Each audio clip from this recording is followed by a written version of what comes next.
حاجة جرتو صياع لا نضي لهب مركز القلما يابن موقت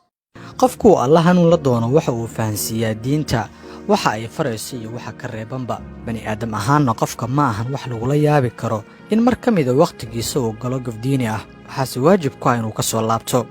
balse taa cagsigeeda in qofka gafkaasi ay u noqoto taxana waxa loo arkaa inay tahay aad xun oo Allah awoodiisa lagu beeninayo muuqaalkan waxaan ku eegi doonaa fasiraadda muuqaal ay doogto Farxiyo Kaba Yare oo u muuqda gafkii ugu weynaa oo ay ka gashay hanuunka xagga Alle kaga yimid fanaaniinta ka baxay fanka iyo sababta ka dambaysa maxaa ka qaldan atriishadan tinta u jarata sidii Super Mario Balotelli waa kuma shakhsiyaadka ay ku farxad gelinayso erayada bahdilaada ay ugu muujinayso fanaaniinta iyo sida jeejeeska leh oo ay ugu gaftay hanuunka Alle iyo fanaaniintii ka baxay masraxyada muusiga iyo heesaha balse uu soo kala horeysaan ka kaalay meesha waxa meeyay wanaagsan la aragnay intaan magacaabayna billaah caleek idinku ugu soo horeeyay balse intaan sheekada guda gelin waxaan ku xasuusinaynaa inay muhiim inoo tahay inaad muuqaalkan like saarto si muuqaalku uu saaxiibo badan u gaaro una share garay asxaabtaada kale ee Facebook si aan u helno saaxiibo u wanaagsan sida adiga oo kale waad ku mahadsan tahay la jaanqaadkaaga علشان تشكيل انت هذا سائد واي أضو حبط آيات قرآن أنا أني شيء كريم عاد ما تقولوا حكوا العلية فنك هجبوا هاي صباح إلا شغال لقاربه ولا سوي شيء ساندري مايو qaar kamida fanaaniinta ugu magacaaween Soomaalida ayaa xiliyadii la soo dhaafay fanka isaga sii baxayay iyadoo mid walba maalinta uu fanka ka baxo la siinay aragtiyo badan oo taageero ah sidoo kalena loogu duceynayay balse si ka duwan dadka kala Farxiyo Kaba Yare oo ah fanaanad ayaa tan iyo markay fanaaniinta qaar si xooliyo u bilaabeen inay fanka isaga baxaan si taxanaa u bilowdeen ay ku jeejeesto hanuunka uu Alle la doonay fanaaniin badan oo uu ku jiro Maxamed Saciid Bike iyo Axmed Biif marka aynu xitaa soo qaadano magacyada ay caanka ku yihiin مشروع عابط beginning وايدين شيء مشروع قاعدة شديد سابا وحي طاي هذا العقرب ربطه فنانين تصوت تشكيلي فنانين تصادق لكن أنا قرصت معها أنا جو كل أوقات نو شيء له hore waxa ay fanaanadan lagu magacaabo Farxiyo Kaba Yare istutus ku tilmaamtay sida uu fanka uga baxay Maxamed Bike in ka badan 200 oo xaraf ayaynu ku sharaxday sida aysan ugu faraxsanayn in fanaankan uu fanka ka baxo iyadoo marba dadka ka tusaysay jiha aan munaasab ahayn tan iyo markii uu heesaha iyo muusiga ka soo dhamaaday kana toobad keenay Maxamed Bike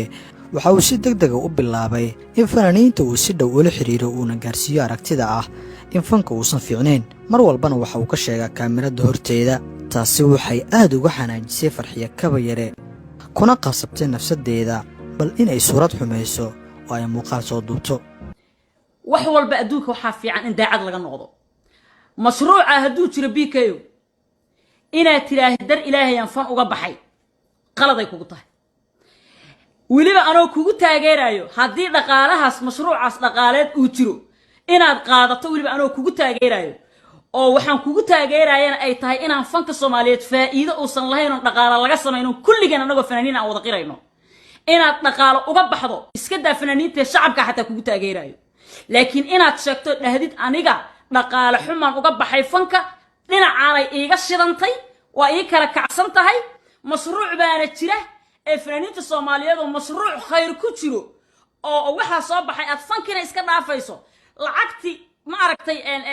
aad fan ku samayn lahaydna ayadii oo lagu siinaayo oo sadaqa ah aad helaysaa adoon dhibtoonan heysini ka soo baxa inaad tiraahay ee horto saas inaad tiraaha saxsanayd si kastoo Alle u soo hanuuniyay Maxamed Bike ama uu wacdi waan ula soo muuqdo waqti walba hadaladiisa uma aysan dhadhamin fanaanadan timaha jaratay Farxiyo Kaba Yare waxaana muuqaaladan ka dheehan kartaa sida cad ay ugu jeejeesayso Maxamed Bike oo ay ku sheegtay ruux lacag darteed fanka uga baxay مشروع عابط beginning وايدين شيء مشروع قاعدة شديد سابا وحي طاي هذا العقرب ربطه فنانين تصوت تشكيلي فنانين تصادق لكن أنا قرصت معها أنا جو كل أوقات نو شيء له subxaan allah barnaba lama aamini karo hadalka Kaba Yare oo isku haysata shakhsiga ugu codkarsan fanaaniinta gabdhaha ah ee Soomaalida laakiin hadalkan waa mid miisaanka saaraya isla mar ahaantaana sharaxaya iimaanka qofka muslimka ah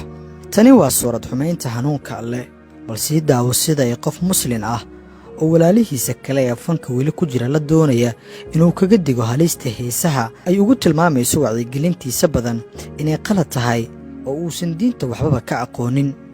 balse uu soo kala horeysaan ka kaalay meesha waxa ma yaalla wana soo la aragnay intaan magacaabayna bilaa calayk idinku ugu soo horeeyay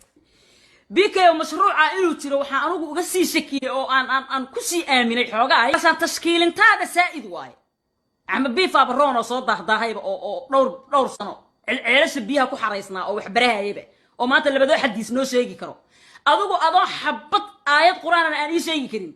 ما تلو حكوا عليه فنك هجبو هاي صباح إلا شغال لقربه ولا سوي شيء ساندري مايو مشروع عبط beginning وايدين شيء مشروع قاعد شديد سابه وحيط هذا العقربته فنانينta soo tashkiili laba siba waa ay ku qasbi kartaa gabadhan heesaaga ah inay sidaas ula hadasho fanaan fanka ka baxay midda koobaad waa inay xiiso u qabto in fanaaniinta fanka ka baxay laga aamino in alla dartiis aysan fanka uga bixin oo ay lacaga badan qaateen sidaa darteedna ay uga tanaasuleen midda labaadna waa in hadalkan ay ku qancinayso qalbigeeda si ay fanka ugu sii nagaato ahaan aad ayaan ugu xumahay muuqaalkan markii aan daawadayna waxaan dareemay sida ay fanaanadan wax kale iska daayay xitaa ay u dilayso wacdiga BK iyo baraarujinta uu jeedinayo saaxiibadiisa aragtideeda waxaan dhihi lahaa walaal alla ka cabso oo haddii aad ku faraxsan tahay hawshaada ha suurad xumaynin hanuunka alle hana inoo muujinin miisaanka iyo darajada uu gaarsiisan yahay iimaankaaga adigana daawade aragtidaada ku soo qor qaybta hoose ee commentiga si fariintan ay dad badan u gaartana like saar una share gari asxaabtaada kale ee Facebook si aan u helno saaxiibo wanaagsan sida adiga oo kale magacaygu waa Shaafici Maxamuud Nur Shaafinho